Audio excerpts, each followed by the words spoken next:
আজকের এই মাহফিল চলতেছে, আগামীকাল এই মাহফিল আর এখানে থাকবে না।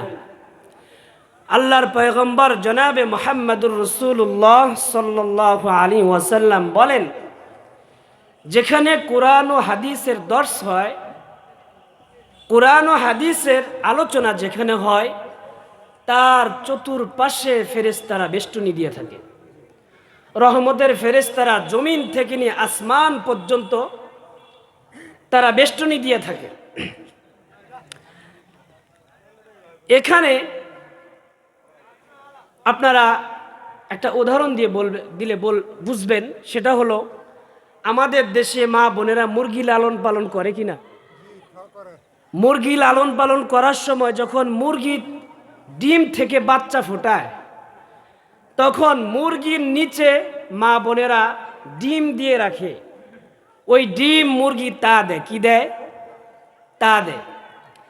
হাঁসের ডিম দিয়ে যদি মুরগির নিচে দেয়, হাঁসের বাচ্চা ফোটে। মুরগির ডিম দিয়ে যদি মুরগির নিচে দেয়, মুরগির বাচ্চা ফোটে। আচ্ছা বলেন তো, আপনারা সকলে এখানে শিক্ষিত এবং বিবেকবান মানুষ, যে সমস্ত ডিমগুলো মুরগির বাহিরে থাকে, অর্থাৎ মুরগির নিচে যে ডিম থাকে আর মুরগির ডিমের মধ্যে তা লাগে না, সেই ডিমগুলো থেকে কি বাচ্চা ফোটে? যে ডিমগুলো মুরগির নিচে না থেকে বাহিরে থাকে, তা লাগে না, সেখান থেকে কি মুরগির বাচ্চা ফোটে? ফোটে না। মুরগির নিচে যে ডিমগুলো থাকে, সেই ডিমগুলো থেকে বাচ্চা ফোটায়। আর মুরগির বাহিরে যে সমস্ত ডিম থাকে, ওই সমস্ত ডিম নষ্ট হয়ে যায়, পচে যায়। কি বললেন মুরব্বী? কুইসা হয়ে যায়। আজকের এই মাহফিল জান্নাতের বাগান। আল্লাহ রাব্বুল আলামিন এই মাহফিলের প্যান্ডেলের ভিতরে যারাই থাকবে, যারাই বয়ান শুনবে, যারাই আলোচনা শুনবে, তাদের দিলের ভিতরে কোরআনের নূর, ঈমানের নূর, হাদিসের নূর ঢুকবে। তাদের ঈমান তাজা হবে, তারা বয়ানের জজবা পাবে, আমল করতে তাদের জজবা আসবে। আর যে সমস্ত ভাইরা মাহফিল প্যান্ডেলের বাহিরে থাকবে, তারা কুইচা হলো, পয়সা গেল, দুর্গন্ধ ছড়াইলো, তারা কিছুই পাইল না। তারা সামান্য কিছু আওয়াজ তাদের কানে যাচ্ছে, এই আওয়াজ তাদের ঈমান বাড়াবে না। অথচ আল্লাহ রাব্বুল আলামিন বলেন, ইযা তুলিয়াত আলাইহিম আয়াতু যাদাতহুম ঈমানা। যখন মুমিনের সামনে কুরআনুল কারীম তেলাওয়াত করা হয়, তখন মুমিনের ঈমান বৃদ্ধি হতে থাকে। সুবহানাল্লাহ। শুধু মুমিনের ঈমান যে কুরআনুল কারীমের তেলাওয়াতের মাধ্যমে বৃদ্ধি হয় তা নয়। আল্লাহ রাসূল সাল্লাল্লাহু আলাইহি ওয়াসাল্লাম যখন কুরআনুল কারীম তেলাওয়াত করতেন, তখন ইহুদি, কাফের, মুশরিকেরা পর্যন্ত কোরআনের পাওয়ারে আল্লাহ রাসূল সাল্লাল্লাহু আলাইহি ওয়াসাল্লামের বাড়িতে এসে দরজার কান লাগায়া তারা কোরআন তেলাওয়াত শুনতো। এজন্য বলে যে কুরআনুল কারীম তেলাওয়াত যদি সে মুশরিকও হয়, যদি সে তেলাওয়াত শুনতে থাকে, কুরআনুল কারীমের তেলাওয়াতের এমন এক পাওয়ার, ওই তেলাওয়াতের মাধ্যমে যার দিলের ভিতরে কুফরি আছে, তার দিল থেকে কুফরি বের করে ঈমানের নূর ভিতরে ঢুকায় দেয়। সম্মানিত উপস্থিতি, আমি আপনাদের সামনে যে আয়াতে কারিমা তেলাওয়াত করেছি, কুরআনুল কারীমের একটি আয়াত। মুফাসসিরিনে কেরাম বলেন, আল্লাহ রাব্বুল আলামিন যদি কুরআনুল কারীম যদি সম্পূর্ণটা নাজিল না করে, শুধুমাত্র এই আয়াতটাই নাজিল করতেন, তাহলে এটা শুনেই, এই আয়াতের আলোচনা শুনেই, আল্লাহ তাআলার বিধান মেনেই দুনিয়ার মানুষ কামিয়াব হয়ে যেতে পারত। সুবহানাল্লাহ। আল্লাহর পয়গম্বরের সাহাবী উসমান ইবনে মাযউন রাদিয়াল্লাহু তাআলা আনহু আল্লাহর পয়গম্বরের সামনে বসে আছেন। উসমান ইবনে মাযউন এমন একজন সাহাবী যার পরিচয় হলো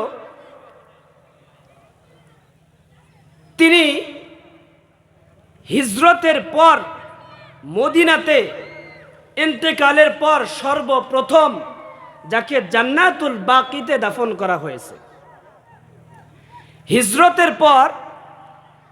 হিজরতের পর মদিনাতে জান্নাতুল বাকিতে সর্বপ্রথম যার ঘর সেটা হলো উসমান ইবনে মাজউন রাদিয়াল্লাহু তাআলা আনহু।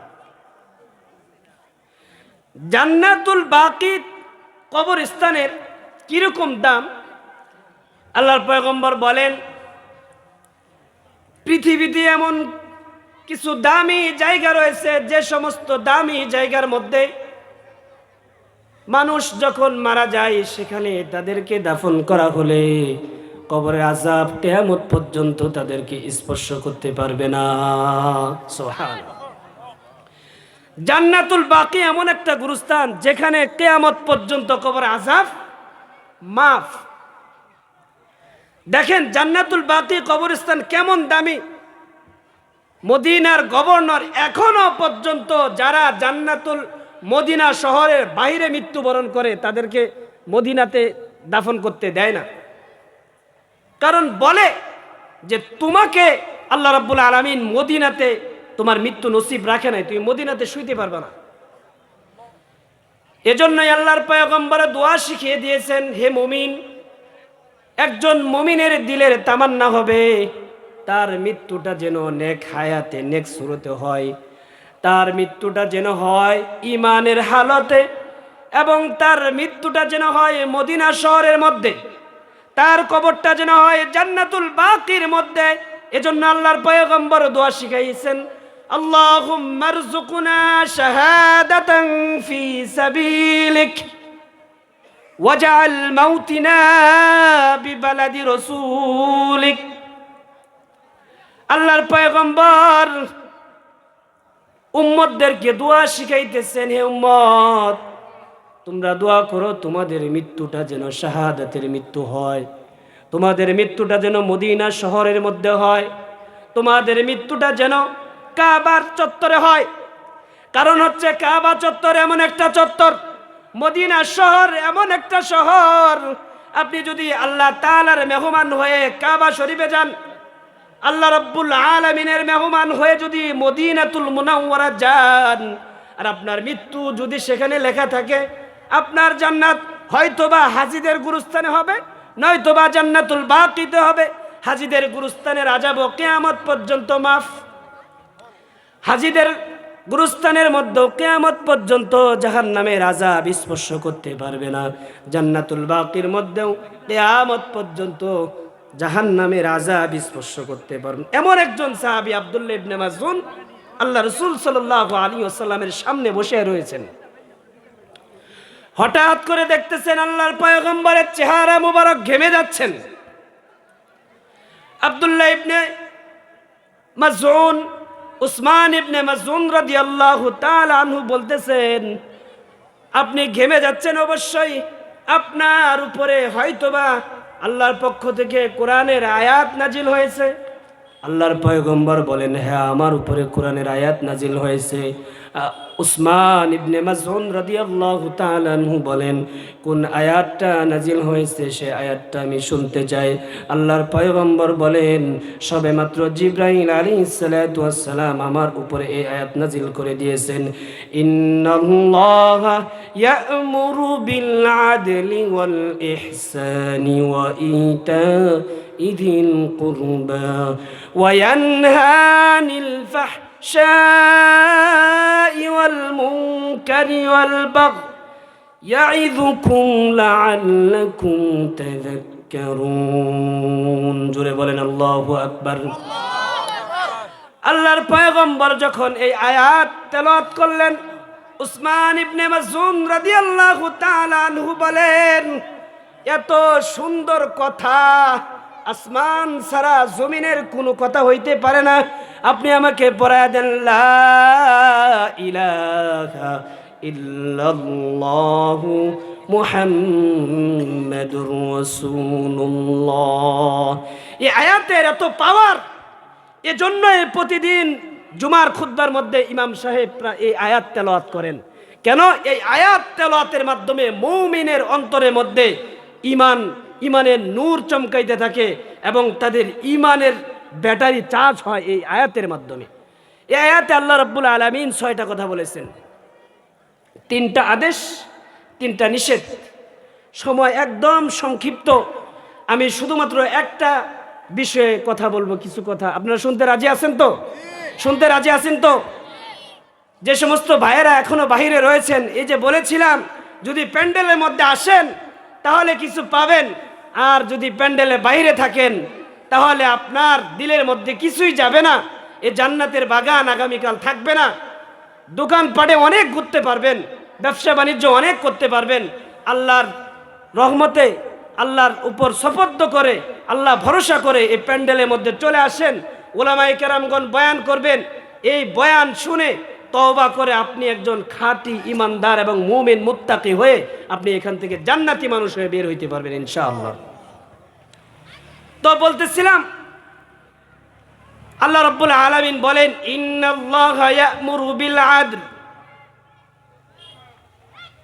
হে দুনিয়ার মানুষ, তোমরা ইনসাফওয়ালা হয়ে যাও, ন্যায় পরায়ণশীল হয়ে যাও। কারণ হলো আমি আল্লাহ তাআলা ইনসাফ এবং সততা, আমি আল্লাহ রাব্বুল আলামিনের গুণ। জমিনের মধ্যে কোনোদিন কখনো জুলুম করবা না, জমিনের মধ্যে কখনো জুলুম করবা না। কারণ হলো জুলুম হলো এমন একটা খারাপ কাজ, কোনো মানুষ যদি বিন্দু পরিমাণ জুলুম করে যদি কবরে যায়, এই বিন্দু পরিমাণ জুলুম কাল কিয়ামতের ময়দানে পাহাড় পরিমাণ হয়ে তার সামনে দাঁড়িয়ে যাবে। আল্লাহর পয়গম্বর বলেন, কেউ যদি সরিষার দানা পরিমাণ যদি জুলুম করে কবরে যায়, সে কখনো ফুলসিরাত দেখবে না। কারণ হচ্ছে সরিষার দানা পরিমাণ জুলুম যদি কারো উপরে করে, সে কিয়ামতের ময়দানে এটা পাহাড় পরিমাণ হয়ে যাবে। ওই জুলুমকারীর চোখের মধ্যে একটা অন্ধকারের চশমা পরায় দেওয়া হবে, সে কিছুই দেখবে না, সে ফুলসিরাত দেখতে পারবে না, সে কখনোই ফুলসিরাত দেখবে না। কারণ হচ্ছে জুলুমকারীকে আল্লাহ তাআলা পছন্দ করে না, ন্যায় পরায়ণশালিতা ইনসাফ আল্লাহ রাব্বুল আলামিন পছন্দ করেন। কারণ হচ্ছে ইনসাফ হচ্ছে আল্লাহ তাআলার গুণ। যারা জমিনের মধ্যে জুলুম করে, এই জুলুমের কারণে, যারা জুলুম করে এই জুলুমের কারণে আল্লাহ রাব্বুল আলামিন গুসা হয়ে যান, রাগ হয়ে যান, জমিনের নিয়ামত বন্ধ করে দেন। আর ইনসাফের কারণে আল্লাহ তাআলা জমিনের মধ্যে বরকত নাজিল করেন। সুবহানাল্লাহ।